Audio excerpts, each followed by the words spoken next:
I'm Kira Cleveland, and this is Human Intelligence. With my co host, Ned Hayes, we talk about the importance of human creativity in the age of AI. Welcome to the future.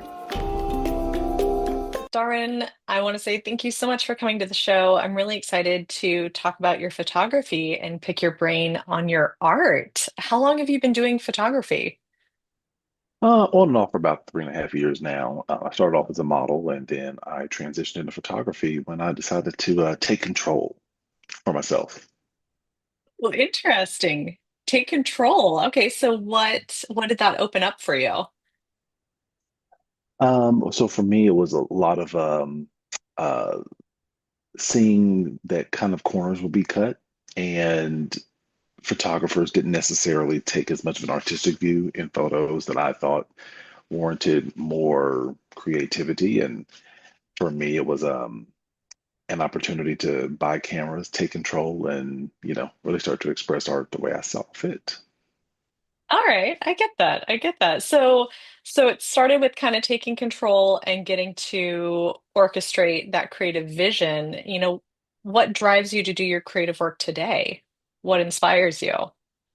It's a little bit of everything. It could be a movie, it could be a song, just driving through a national park. It really depends. I mean, honestly, you know, 3 a.m. on an energy drink, and I'm just like, oh, what's this idea? This is crazy, and trying to make it happen. So, yeah, it's a little bit of everything. But, if I have a series, I usually try to flush that series completely out before I move to the next concept.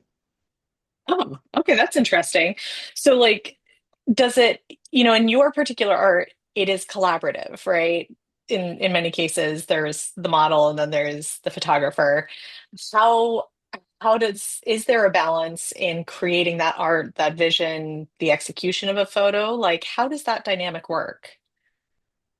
So a lot of times I have a list of models that I've worked with in the past, and I have just an ongoing list of people who have kind of aligned with the vision that I have, and they trust me as a photographer and as a creative. And I then will, reach out to them based upon the attributes that they bring as a model, whether that be height, athletic ability, maybe they can do the splits or a handstand or something that's really innovative and useful for a shoot. And from that point, I collaborate with them, kind of share with them my idea, and we come to a conclusion about how the photos should look, and I take it from there. Oh, that sounds really interesting. Do you like when you shared things with the models, is there like a board or like how does that work? Yeah, so we use a couple of different apps. There's the Freeform app with iPhone that is really useful. It allows us to kind of just drag and drop ideas and kind of just work at different times when we're both available, and so we can kind of look and check in on what we think is cool ideas that the other person has had, and that really helps a lot. Otherwise, the just a good old phone call and just collaborating via text helps a lot. Okay, I could see that. A lot of times you think of photographers as point and click. I know there's more to that. Like, don't get me wrong. But like, what does a shoot, an average shoot, kind of look like for you? Can you kind of, if we were a Like fly on the wall, what would it look like? like the day of, or just the shoot Yeah, in day particular? of. Oh Yeah. goodness. Day of is usually, if I can help it, starts off with some hot yoga just to clear the mind. Mm, And usually the night before, I've already packed lenses, wardrobe, any kind of accessories that might be needed for the shoot. So that way, that's one less thing to worry about. Arriving to the studio, usually 20, 30 minutes early, mm. depending on the studio time, my appointment time. Uh, Coordinating with the model, making sure that they have directions, and then the shoot starts. So from that point, it's assessing the lighting, assessing where the furniture should be, all the little details. Is there a crack in that wall that's going to be distracting? And I don't want to edit that out later. Like, how do I Hmm. position this person? What are, these poses look good in the concept. They're not working in the actual shoot. How do we modify this to make it our own? What are the lenses that are going to look best? Is my 105 millimeter lens a little too long and not giving me the right look? Should I use my 50 millimeter instead? Things like that are kind of what go into the process. Does the yoga ever help you with like weird photography positions or? If I'm not on the floor doing the splits, that something has gone wrong with the shoot. I am always rolling around. It's like, like a little bit of like a combat zone. Like I'm over here just rolling around. What is he doing? Like it worked. Let me work. I got this. So Okay, so it's generally, I show the photos after, and then they're like, "Oh, I get it. I understand." So right where the weird angle is. So it is sort of a full physical activity as well as mental and creative. Is that what I'm hearing? absolutely, absolutely. That is too fun. All right, well, in that space when you're in the shoot, and you're figuring out the lighting, what is it like when you get into a flow state? Is there a flow state? I think there is. It depends on the shoot and if you have a complete vision of what you're looking for. Mhm. For me, I kind of go in with a couple of ideas, and then if the lighting is right, if all these variables start to fall into place, then that just makes my job that much easier. And then if everything comes together, I can just, I'm notorious for just taking a picture and just like, we're done. Let's go. Like it's one photo. Yeah, we're done. We're done. Like, and just as a joke, but they know that I feel confident about the photos. There's very little work that's going to need to be done because everything came together so well. So that's what that looks like for me. Okay. Well, and there's a couple different sides with photography because there's the actual shooting of it, and then there's the editing process. Hmm. Is there kind of a different experience for you in flow in editing? It's yes and no. If in the shoot, if I am getting consistent, good photos that I'm happy with, very little editing needs to be done once I go into post production. If anything, it's just minor skin retouching, a little color grading, things like that. Um, that is primarily, where a lot of my editing time goes. For me, at this point, I try to build a um, kind of a system as far as how I structure my editing, so that way there's a pattern and you're able to easily kind of see what's going on. So, for instance, um, I will choose the color grade that I want for color and for black and white images. I cull through all the photos and make sure that I choose a top 50, 60. I let the client or the model choose some of their favorites, and then I go to work. And so changes that I make or initial edits that I make on the first image, I try to do something very similar on the last image. So that way, all the way through, you can see that the same strategy was used for editing. So that way they're all connected because, you know, a photo that has a very high contrast, low saturation edit to it makes no sense with another image from the same shoot that's very, low contrast, very vibrant, Mm. very, so you're just trying to really create symmetry.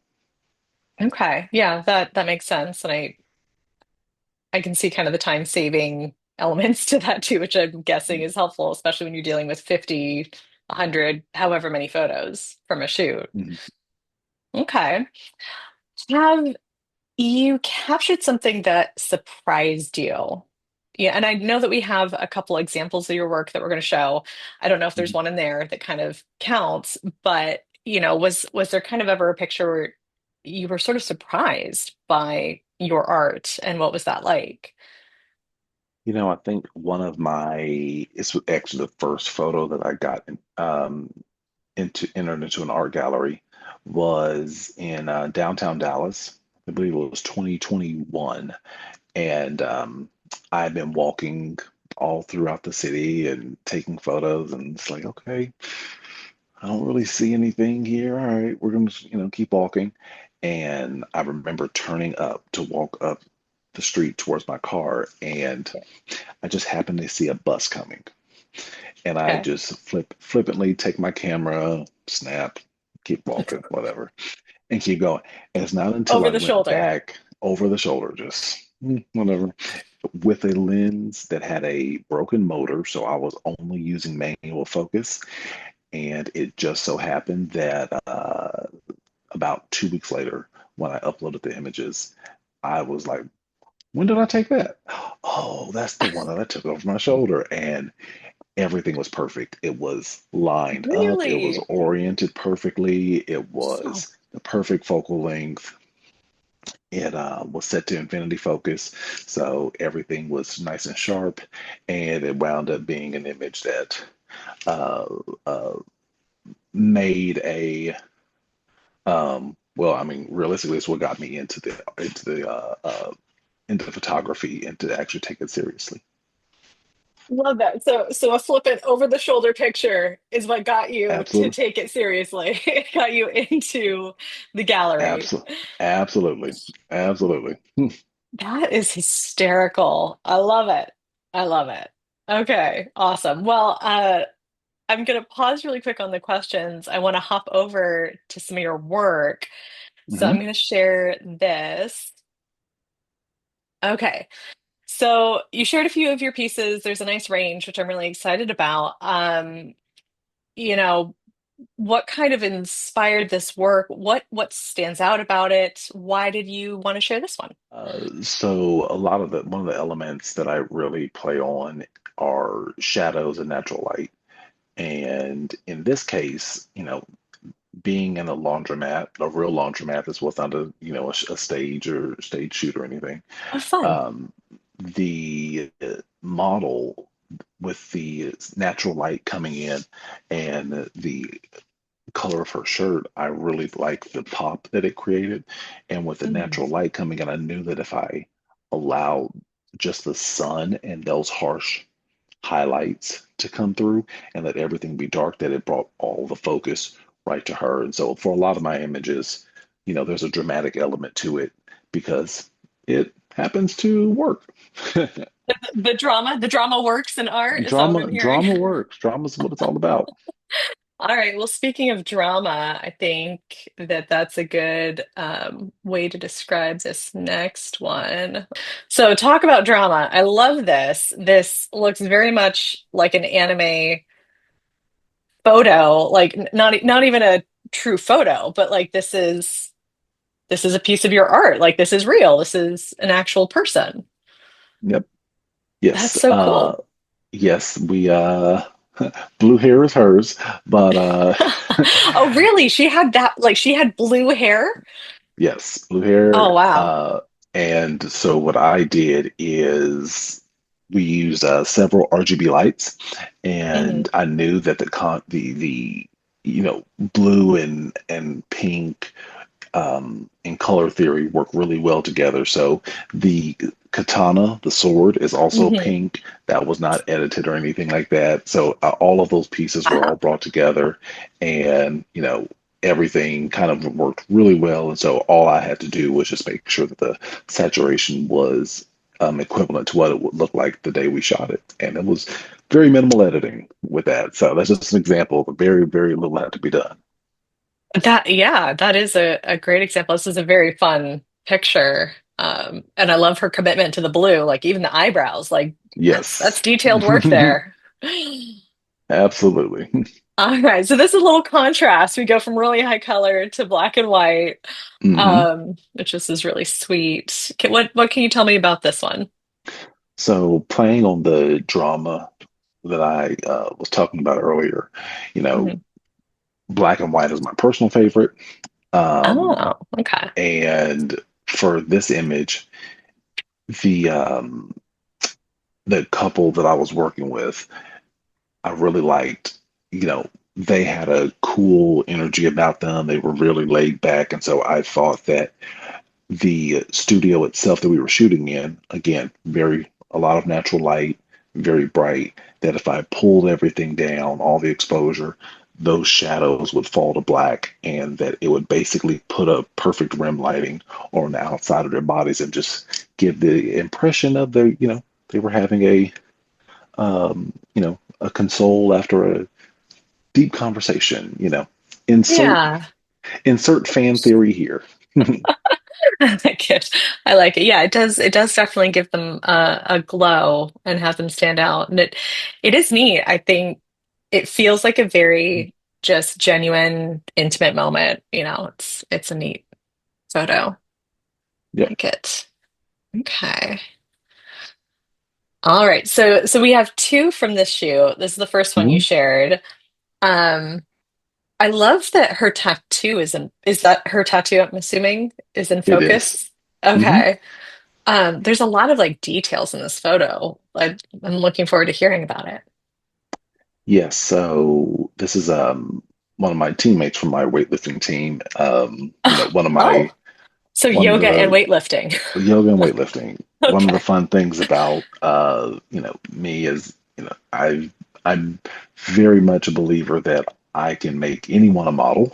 Oh, And if you give me a shot and I trust the process that we can make some really cool images. And in this case, uh, Savannah was a big fan of flowers and just the natural aesthetic. And so we decided that, having kind of a canopy of flowers around her would be really cool. And in a lot of cases, I shoot at a very, low aperture. And 1.2, 1.4, 1.8 f2. If you're a photographer, you know that. love. It gets more blurry. And Okay. in this case, it was one where that was not useful. And so I actually shot this at an f4. Hmm. And that wound up bringing more of the flowers into focus and just kind of drawing you in a little bit more. So, yeah, That's really neat. And so she's not a model. This is a weightlifter and she's average not a person. model. Nope, just she's normal. Gorgeous. We're all She's normal. normal. I love it. Gorgeous. Well, I think this one's really neat. It's from the same shoot, same model, but a hmm very different feel. Can you tell me about that? Yeah, so again, playing on the whole drama aspect, I think that a lot of the images that I do are something that you know I want them to look like they came out of a movie, like they came out of like they're a still from a movie. Ooh, And okay. this image was just a really good example of that.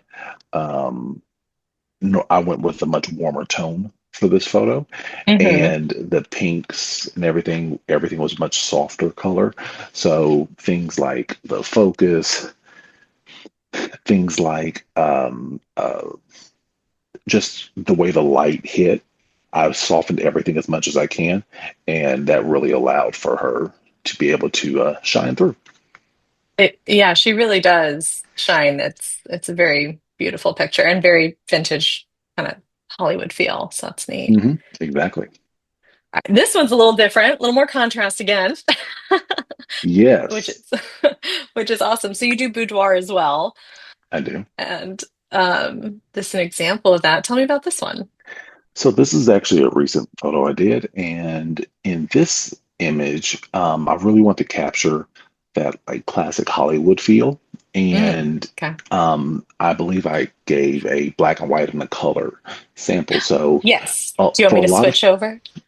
just a second, yeah, Okay. so the color images, a lot of will be Instagram, the social medias, people like a Hmm. lot of color. And, in that case, this was great. studio for that because of the pinks, because of the golds, because of the large mirror. Everything kind of came together and provided that really kind of like vintage feel. Then if you switch to the black and white image, Sure. Oh. it Oh, draws okay. in, and so you can actually see where the light is coming from. And you have Yeah. highlights where they should be. Your eye is drawn into the mirror, into her, into the shoulder, Yes. into the bed, into the light above her. So that whole center column of light is where your eye is drawn. And so that's one of the things that I appreciate about black and white photography. Yeah, that's just to contrast one more time. Yeah, it's really interesting because I kind of start at the pink and work my way over. Hmm. But Hmm. here it's very opposite for me. It's pretty directly towards the middle. Yeah, that's really neat. Thanks for sharing that. Absolutely. Oh. All right. Oh, great wedding pic.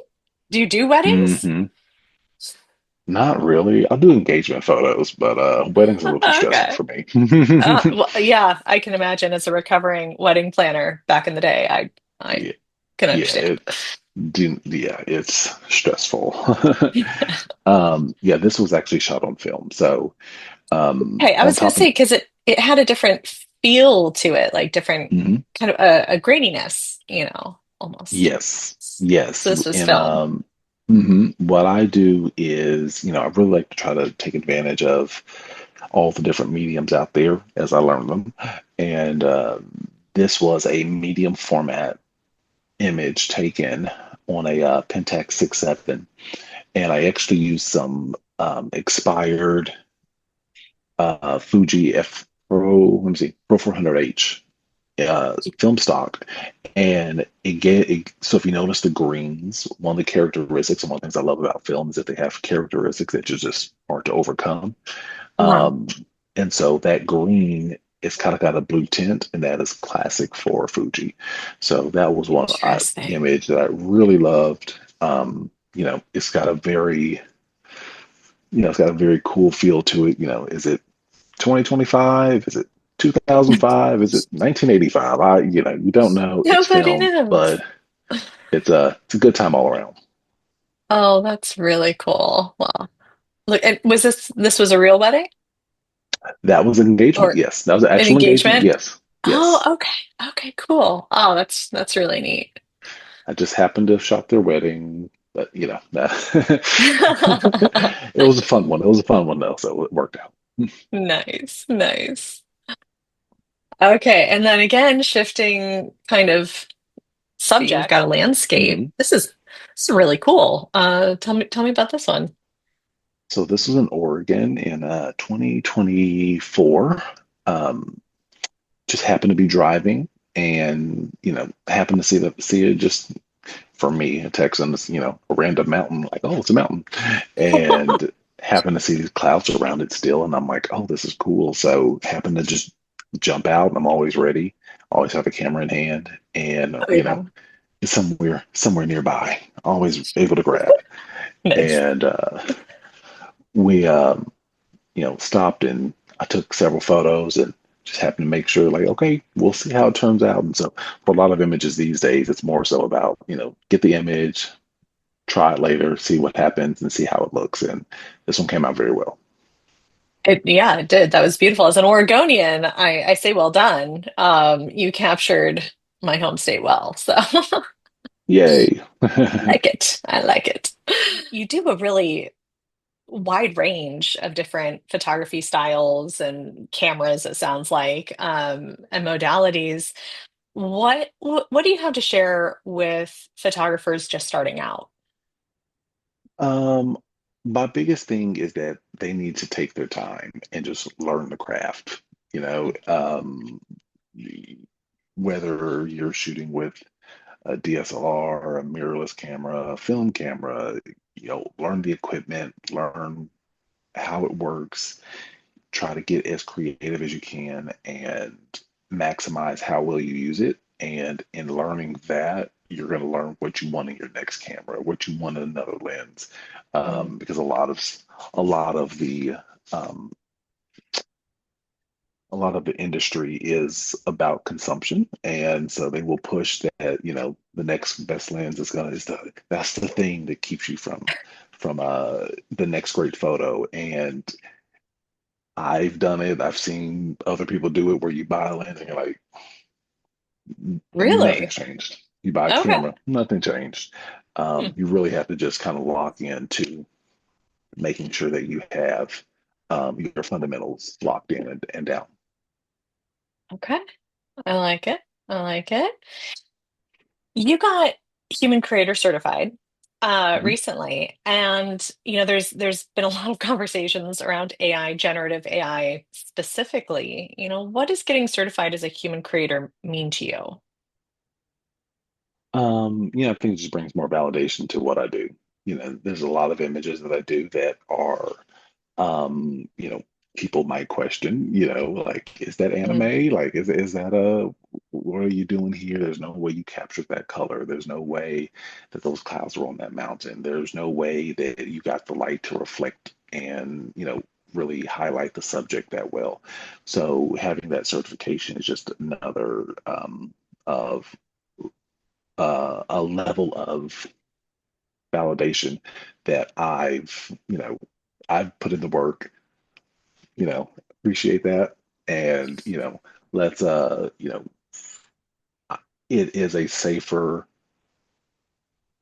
you're safer to work with me, shoot with me, book with me, because you know that I'm actually the creator and I'm not utilizing AI to, in some cases, deceive or make mm, people think that, you know, what you created was all your work and when it wasn't. got it. That definitely makes sense. Um, I really appreciate all that you shared. I'd love if you can share after this, because we'll put a little Instagram post together for you. But I'd love if you could share the flippant over the shoulder photo that got you in the gallery. I'm That would be a I'm lot of actually fun. I'm looking for it right now. Actually, I just found it. If you give me Oh, one you did? second, I can upload it while we finish up. Okay, cool. Well, then I'll include that after this in the Sure. Instagram post follow-up. All right, so following you in your work, where can we find you on socials and online? So right now, I'm primarily on Instagram, Walker Jane Photo, WalkerJanePhoto. But my some of my more introspective, more romantic work, you might say, can be found at the love below, the dot underscore love dot underscore below dot underscore And fun. don't worry, we'll post these like in the comments with the with the video. Perfect, perfect. For my Outcast fans, you know exactly what that means. And in fact, for my followers and for all of you viewing that are following this, if you use the discount code Walker Jane, WalkerJane, you get 50% off your sign up. So That's right. You're talking about your discount code for the human creator certification, right? that's correct. Yes, indeed. We're really excited because you were one of our first photographers to get the human creator certification. But not only that, you've had some of the first photos go through our certification process as well. So we're starting to do works certified, which is really exciting. And we'll get to be putting the H on your work soon. We are. Yep, this weekend it'll be going up. Nice. Well, we really appreciate your support and helping other photographers find ways to stand out in the sea of AI. And we've appreciated your time as well. Looking forward to seeing more of your work in the future. Thank you, Kira. You can find out more about any of these news items and hear the complete interview on the extended premium version of our podcast at humanintelligence.news. Today's episode was produced by Ned Hayes and engineered by Muhammad Adnan. Our analog-only human-themed music was created for the Human Intelligence podcast by Josh Pinkston of Nature and Spirit. This episode, and every episode, is brought to you by the Human Intelligence Institute team. That's all for Human Intelligence. Thanks for listening to today's episode. As always, this episode is available online at humanintelligence.news.